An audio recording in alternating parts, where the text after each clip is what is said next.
Hello and welcome to Common Ground, an inside look at Suffolk County. I'm your host, Sheriff Steve Tompkins.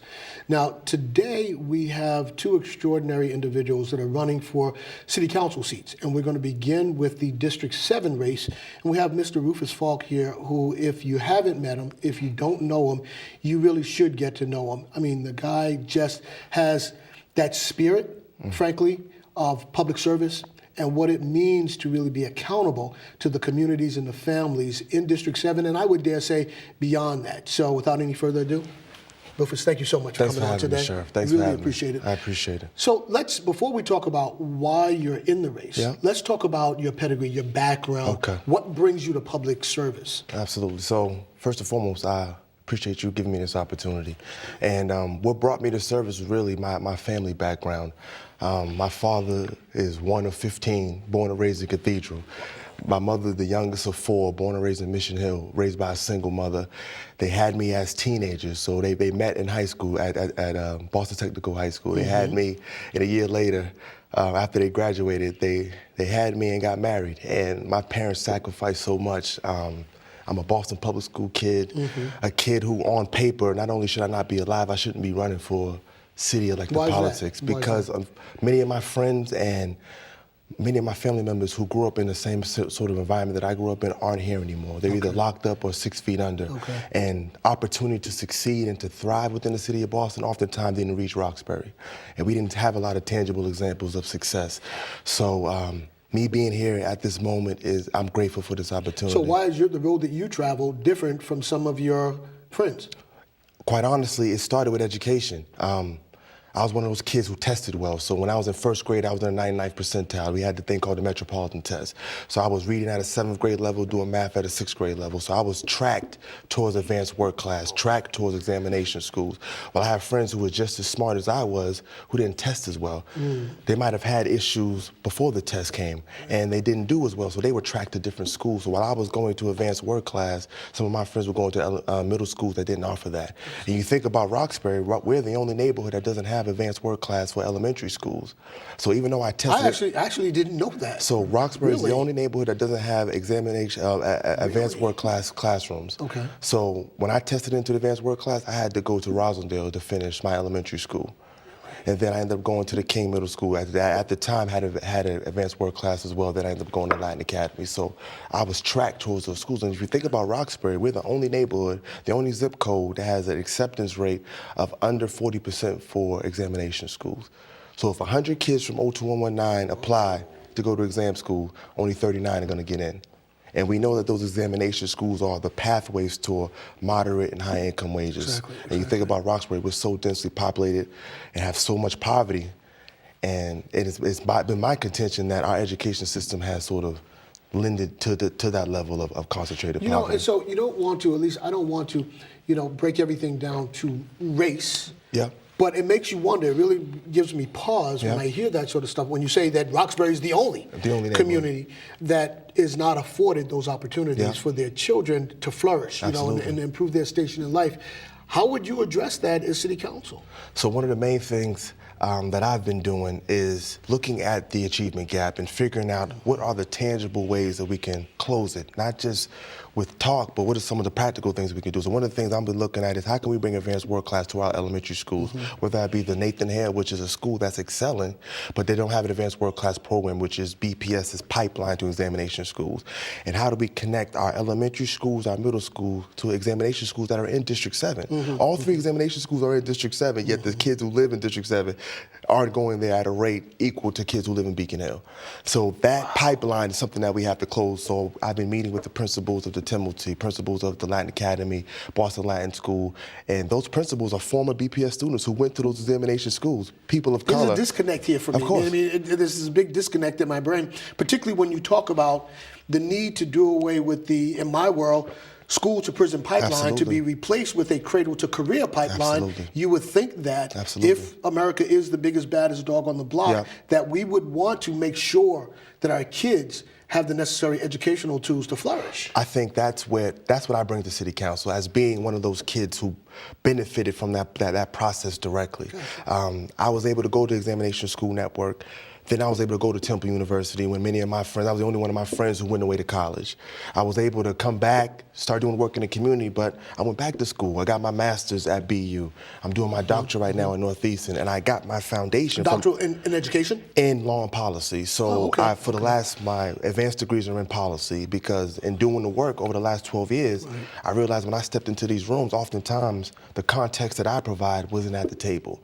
And being able to actually, we have people crafting BPS policy who never went through the process of BPS, or people crafting policy around public safety, but don't know about having to walk through 5 different gang neighborhoods to get to your school, and how that might, it's sort of seeing that disconnect is what made me get in policy, and what made me want to get in politics as well, because I saw that you can have so much impact, not only as a policymaker, but as a role model and as an example of what's possible. And I think kids within our community, especially black and brown boys, need to see more of that. You know, you make a salient point when you talk about having to walk through 5 gang territories to get to school. Absolutely. The thing that's always given me pause is that when things happen in the suburban schools, they bring in counselors, they bring in other people to address the student population, and that's not readily available in communities of color. Yeah, it's not a priority, unfortunately, and it's not equally distributed across neighborhoods, as you already pointed out. We had a situation that happened on Hallworthy Street, which is behind the Trotter Elementary School, where there was a homicide. Homicide happened at 7 a.m., so we had kids who live on Hallworthy Street, who live on Homestead Street, had to walk by a crime scene, then had to go to school, and then to be expected to perform academically.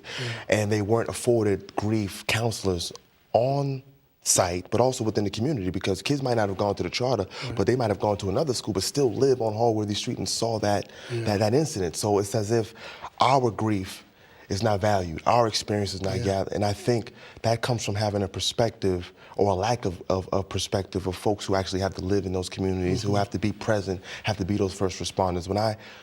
So I finished college in 2005. I started working in 2005, working with young men who lived on Humble, who were gang involved, and having to be that first responder on the scene. Off the time, I was left to my own devices to be that, and I didn't have the skill set, so I had to learn the skill set. So one of the things we've done is we've built a partnership with Northeastern to try to build that trauma protocol. So when something happens, how do we hold people accountable? Because we need to have those first responders there, because that's what mitigates trauma. If I can get some grief on site, that's going to lessen the idea if somebody's going to retaliate, which is going to spiral this level of gang violence and gun violence that we've had in the city for far too long. Okay, so I want to hit a couple of subjects that's important to you before this is all said and done. So you've touched on education, mightily interested and willing to roll up your sleeves to get something done there. Talk to me about housing, not just what they call affordable housing, but workforce development housing, or low and moderate income housing, which is a lot different from affordable housing. Where do you stand on housing? I think the way you just broke it up is where I'm at. We have to clearly define what affordability means. We have to clearly define what type of housing stock it is that we actually want. So what I've been doing is going to a lot of the neighborhood association meetings, meeting with folks who are dealing with the same issues, but yet we're dealing with these issues independently, versus how do we come together and define, as District 7 Neighborhood Association, what type of housing stock do we want? What type of development do we want? And getting to that point, because like you said, we have this sort of stigma around affordable housing, but the housing that's being built doesn't fit what these communities need and what our neighborhoods need. So we have to be at the table to define, this is the housing stock in which we want. We want to have that workforce development housing. So folks like me who are earning under $100,000, who want to either have an affordable home ownership opportunity or affordable rental opportunity, actually can have that pipeline. I've been going back and forth trying to figure out, is that building more cooperative housing? Is that figuring out a way we can have more rent-to-own properties where there are folks who are putting in their resources, but they're actually going to be able to pull something out and actually have some home ownership opportunity. Well, I think you hit a big thing on that rent-to-own, because if you look at District 7, about 80% of that population are rentals. Absolutely. And so if home ownership is one of those keys to improving one's station in life, right? I don't know how you do that just by renting. You have to have a piece of property that earns equity, that allows you to do other things. I agree with you wholeheartedly that rent-to-own is pretty salient. I think that's an important thing. It's vital. And you think about the wealth gap that exists within Boston. We're ranked #1 for income inequality. We have the 5th highest rentals for 1 bedroom. But if you think specifically around that wealth gap, it's about assets. It's about ownership, and you think about so many folks from our community who were sort of barred from that opportunity, whether it be redlining, whether I have folks in my family who returned from World War II who didn't receive the GI Bill to buy. You know, I just found that out recently, that the GI Bill wasn't afforded to a lot of people of color, if any. It was about, don't misquote me, but I believe the number was about 99.2% went to white veterans. And you think about, listen, my great-grandfather fought in WW2, lost a leg, came back, wasn't afforded that GI Bill. And who knows where my family could have been if we had had that opportunity to own. And you think about Roxbury now, again, we have so much concentrated poverty. A lot of that is due to redlining with banks who weren't going to give us loans to buy, GI Bills, stuff like that. So we have structural systemic racism that sort of created this gap that exists with wealth, and we have to really roll up our sleeves and be willing to tackle it with historical context as well. Everything that we're talking about, public safety, housing, education, has historical context that we oftentimes leave out. We can't talk about education without talking about what busing did to our education system. We can't talk about the housing and gentrification without talking about redlining. You know what I'm saying? We can't talk about public safety without talking about how so many folks, young black, brown men who lived in our neighborhoods were barred from economic opportunities. Well, let me ask you this. I'm sorry, I didn't mean to cut you off, but let me ask you this. So, if there's any truth to the adage that you get the government you deserve, how is it that we get folk of color, folk in District 7 to come out and vote? Because if you're standing on the sidelines, right, you see what we get in the White House, right? You got to be in the mix. Absolutely. How do you inspire people to get out and vote? I think one of the great things about my candidacy is folks know that I'm not someone who was on paper set to be a political person. Gotcha. When they see me, they see somebody who walked the same streets that they did, went to the same community centers, went to the same schools, dealt with a lot of the same struggles. So they are excited about my candidacy. But like you said, I believe our civic engagement has to be 365 days. Unfortunately, our local political system's about, you put your sign up, you get enough endorsements, you're somebody who we should vote for, versus what have you done 365 and how have we made the connection to your quality of life is directly connected to your vote, your level of civic services you receive is directly impacted by your level of participation. And we have to make that connection for folks. And our elected officials should be the biggest champions, but it's sort of counterintuitive for them because they don't do that because they fear that this new voting bloc might not be their voters. So we got to get to the point where, as District 7's next city council, I'm trying to get everyone engaged, because if District 7 could vote at the level of District 1 and District 2, then we can get some things really moving.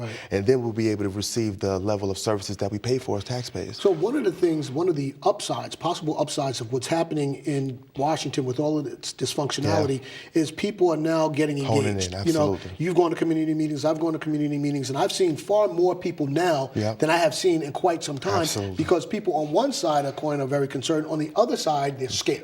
You see, and hopefully that gets them out to do what needs to be done. Talk to me about jobs and job training and the need for really populating the employment necessities. Wow, that's one of the main focus. How do we connect the folks who live within the communities to the jobs that are available within the community, within the city as a whole? So one of the things I've been talking about, which ties back into education, is how are we training our high school graduates? How are we training the folks within the community to actually meet the needs of the jobs that are available?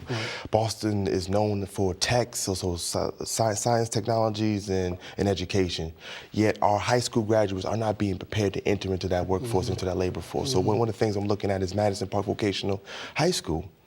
Madison Park should be the beacon of, and it should be the incubator for all the jobs that the city of Boston is offering, whether it be in a plumber, whether it be in our next teachers, our next firefighters, or our next police department, our police officers. So one of the things I want to do is how do we expand civil service, but also how do we expand the other city service jobs that are available, whether that be Parks and Rec, whether that be being a correctional officer. What are we doing to ensure that our high school graduates are leaving with the skill set, leaving with the diploma, leaving with a certification, leaving with an associate's degree, so when they actually leave Madison, they can enter directly into the job force, the labor force, or directly into higher ed.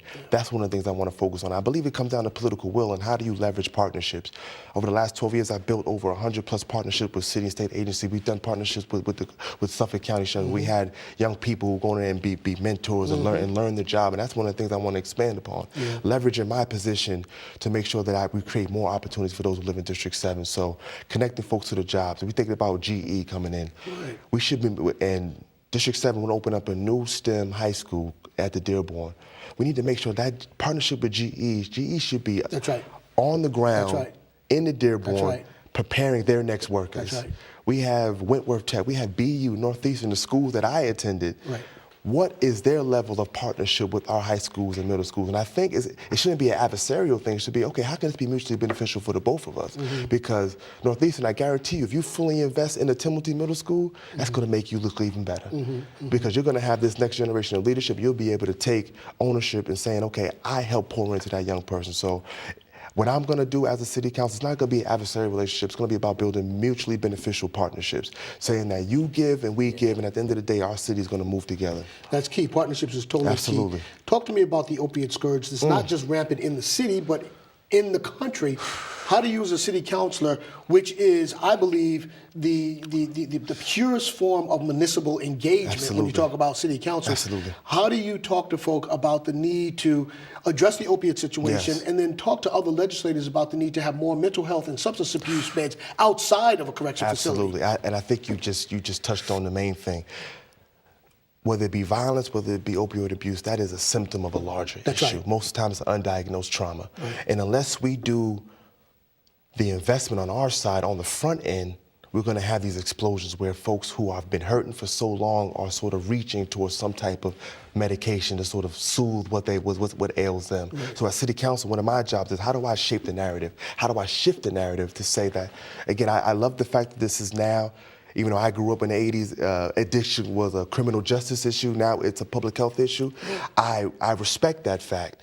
And I think we also have to acknowledge, again, historical context around that, but I think the fact that it is moved to a public health issue is where we can start as a city council. We can change that narrative, saying that as a city, we have to come together and figure out a way to help what ails so many of our citizens, because it hits every home. It does. It hits every home, hits every social economic group. Absolutely. And unless we come together and say this is the issue that's going to impact our city as a whole and can potentially consume our city, we have to be all hands on decks with this. And I think a lot of it is about narrative. And as city council, you can help shape that narrative to say this is about trauma, this is about undiagnosed issues that are impacting so many of our youth, we're losing so many of our precious resources because our young people are being lost to addiction and have been doing this for the last 30 years. You know what kind of an interesting thing is, I listen to your words and listen to what you're saying.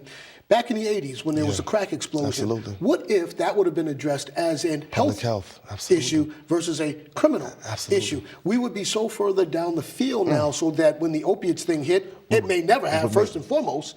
But if it did, we would have some empirical data to speak to the fact, as to how we address the situation. We would already have best practices already laid out. This is what I'm because saying. we already saw an epidemic. We said, okay, this next epidemic is rising. Okay, we can use our practical information that we gained in the 80s. We can now apply this now to 2017. Exactly. So, but like you said, we think about the crack epidemic and how it was treated. You think about, again, I go back to my neighbor, my community, Roxbury. We lost so many black and brown men, which has created a vacuum, while we have so many young black and brown men right now who are looking for that level of leadership, looking for that level of role model.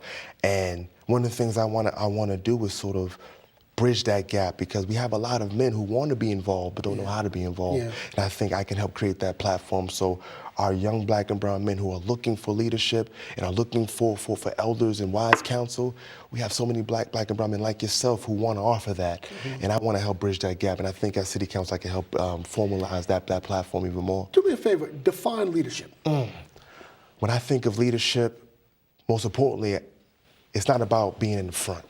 It's not about having to be Michael Jackson. You don't have to be the lead guy. But what I believe it is being willing to not only to be able to listen, to be able to take information and to be able to act on it when I think about leadership. Oftentimes we get people on the sidelines who want to throw stones, and they think being the loudest is being a leader.